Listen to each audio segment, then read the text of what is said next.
You have a gift, but it might also be a curse. If you're an intuitive introvert, you don't just think deeply, you see through the surface of life itself. You sense patterns, meanings, and energies that others ignore. You retreat inward not to escape reality, but to uncover its hidden architecture. But Carl Jung, the father of analytical psychology, issued a chilling warning to people like you. He said that the intuitive introvert walks a razor's edge between genius and madness. Why? Because when your inner world becomes more vivid than the outer world, you begin to lose your grounding. You start to mistake symbols for reality, archetypes for actual people, and visions for truth. Jung called this psychic inflation, when the unconscious fills your ego with such overwhelming power that you begin to believe you're chosen, prophetic, or above the ordinary laws of life. This is the danger. What begins as insight can end in isolation. Your visions become more seductive than people, your intuition more trustworthy than facts, and your independence, which once gave you strength, begins to strangle your ability to connect with others. Jung observed that these individuals often fall into depression, grandiosity, or a spiritual psychosis masked as enlightenment. They feel they've outgrown the world, but really, they've fled it. They say they're seeking truth, but often they're running from pain.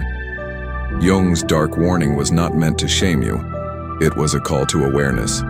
Because your mind is powerful, your perception can touch the mythic layers of life.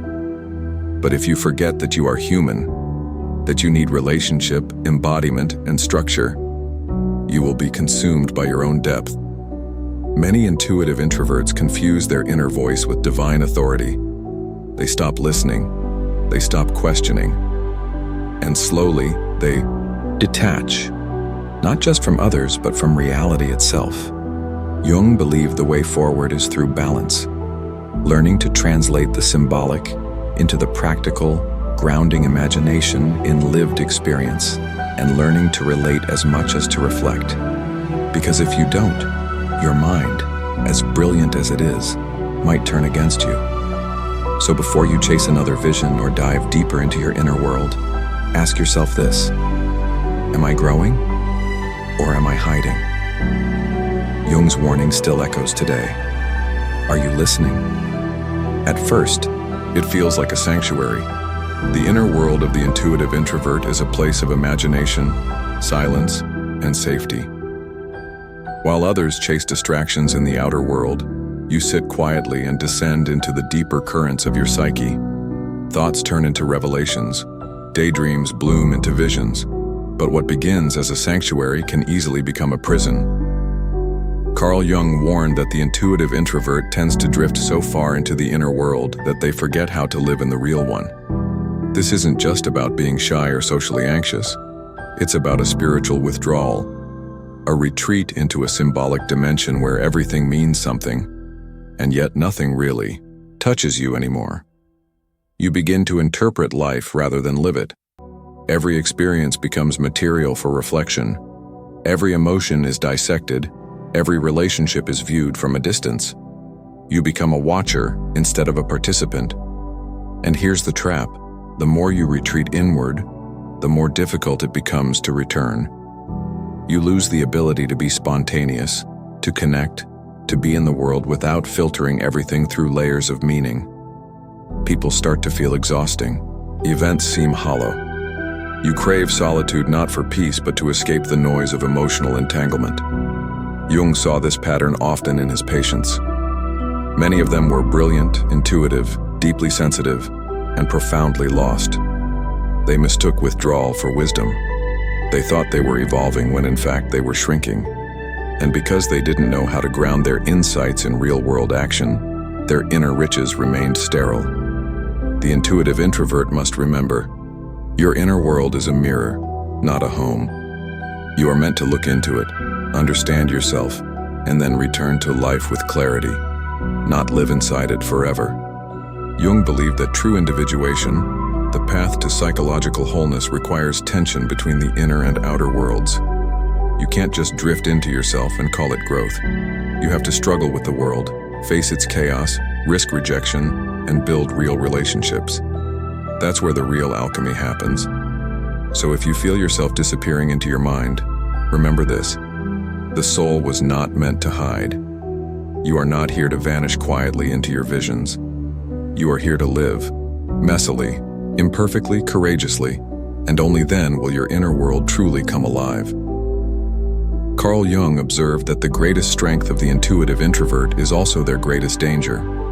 Intuition, when ungrounded, does not illuminate, it distorts. The intuitive type sees connections where others see noise, senses possibilities beneath the surface, and grasps patterns before they fully emerge. But without a solid relationship to reality, this gift mutates into a curse. Jung called this symbolic inflation, when the ego identifies with the archetypes of the unconscious and becomes possessed by them. You start to believe your visions are not just meaningful but absolute. You confuse symbols for truth. Your imagination expands beyond proportion, and instead of insight, you fall into fantasy. This is not creativity, it's self-deception. The intuitive introvert is especially vulnerable to this because their orientation is inward and abstract. They rely on feeling and instinct more than logic or external validation. But this becomes dangerous when the ego loses its boundaries and merges with the contents of the unconscious. You begin to see yourself as a prophet, a misunderstood genius, a secret king in exile. Every dream becomes a message. Every coincidence is a sign. Every person who misunderstands you confirms your destiny. Jung saw this in patients who had powerful inner experiences, visions, synchronicities, spiritual awakenings, but no discipline to interpret them soberly. Instead of integrating these experiences, they became inflated. They mistook depth for superiority. They thought they were special. And once you believe you are chosen, reality becomes optional. You no longer listen. You no longer doubt. You stop growing. Jung warned that this is how madness begins, not as chaos but as a false clarity, a spiritual certainty that isolates you from others and from truth. To avoid this, the intuitive introvert must cultivate humility. Your intuition is a tool, not a verdict. Your insights are glimpses, not doctrines. Every vision must be tested, not worshipped. And most importantly, you must stay in dialogue with the world, through work, through relationships, through responsibility. That's how you stay sane. That's how you turn intuition into wisdom. If you feel powerful, inspired, even divine, pause. Ask yourself, am I grounded, or am I floating into a dream of myself? Jung's warning is simple. The unconscious is not a toy. If you stare too long into the symbols, they will stare back. And if you're not careful, they will swallow you whole. There is a pain that intuitive introverts carry that often has no name, a kind of exile that begins in childhood and deepens with age. It is the pain of seeing too much, feeling too deeply, and knowing instinctively that others don't see the world the way you do. Carl Jung understood this well. He wrote that the intuitive introvert often grows up alienated not because they are strange, but because they are attuned to things others ignore. While most people are caught in the noise of daily life, the intuitive introvert is watching the movements beneath the surface, the subtle shifts in energy, the quiet truths hiding in contradictions, the emotional undercurrents that never get spoken aloud. But this gift doesn't feel like a gift when you're surrounded by people who don't understand it. You try to express what you see, but your words sound vague, poetic, or dramatic. You speak in images, not facts. You feel the future but can't explain how. You sense people's true intentions but they call you paranoid. And slowly, you learn the cruel truth. The more you express your inner world, the more isolated you become. So you stop, you retreat. You build a life inside your mind, a sanctuary of symbols, insights, and meanings that only you understand. But over time, this inner world can become a prison. You begin to feel that no one truly knows you. Not because you're hiding, but because even when you speak, you aren't heard. Jung warned that this isolation is dangerous. When your inner life becomes too rich and your outer life too empty, you begin to lose balance. The psyche starts to feed on itself. You become overly self-referential. Every event becomes an interpretation, every feeling a symbol, every silence a message. Without grounding, your insights become obsessions, and your loneliness becomes a self-fulfilling prophecy. Jung believed that healing for the intuitive introvert requires contact with the world, not just as a duty, but as a form of sanity. Relationships, work, creative discipline, these are not distractions from your inner truth. They are the crucible in which that truth becomes real. You are not meant to be understood by everyone, but you must not let that become an excuse to vanish. Your vision matters, but only if it can reach beyond you. There is a point at which the inner world, once a source of insight and healing, begins to devour the intuitive introvert from within. Carl Jung called this psychic inflation, when the ego becomes overwhelmed by the contents of the unconscious and begins to identify with forces far greater than itself. It begins innocently. You follow a dream. You see symbols that feel meaningful. You sense a connection between events that others ignore. You dive deeper, searching for hidden truth. But without grounding, without humility, your ego begins to mistake access for ownership. You don't just receive insight, you believe you are the insight. You don't just interpret meaning, you believe you are the one who knows. And in this inflation you lose something vital, your ability to doubt yourself. Jung warned that intuitive introverts are especially vulnerable to this because they are already drawn to archetypal energies. They dream in metaphors. They live in possibilities. They sense the collective unconscious as if it were breathing through them. But when the ego cannot hold this influx of archetypal power, the self fragments. You start to believe you are special, chosen, set apart. You confuse inner guidance with divine mandate. You elevate your solitude into superiority. And instead of becoming wise, you become consumed by mythic illusions. The visionary becomes the fanatic. The seeker becomes the prophet. Jung wrote that the only way to survive the unconscious is through integration, through a disciplined relationship between ego and self. This means staying grounded. It means developing skills, taking feedback, remaining humble, and connecting with others even when they don't understand you. It means being willing to look foolish, to be wrong, to question even your most powerful intuitions. Because without this, the unconscious will not enlighten you. It will inflate you until you burst.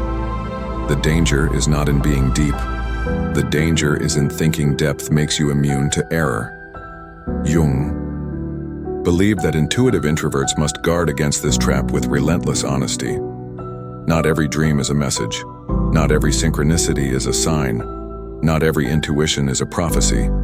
You are a vessel for truth, but you are not truth itself. And if you forget that, the unconscious will remind you in ways that may break you. There comes a moment in the life of the intuitive introvert when the outside world feels impossibly distant, like a language you once spoke, but have now forgotten. People talk, but their words seem shallow. Conversations feel mechanical. Relationships lose their weight. You're surrounded by others, yet alone in your perception. You see too much, patterns in their behavior, lies they tell themselves, the emptiness in their eyes. And yet, when you try to share what you see, they look at you as if you're speaking from another planet. Jung understood this condition. He knew that intuitive introverts often feel invisible not because they lack value, but because their value lies in realms most people cannot touch. The problem is not that they're wrong, it's that they're early.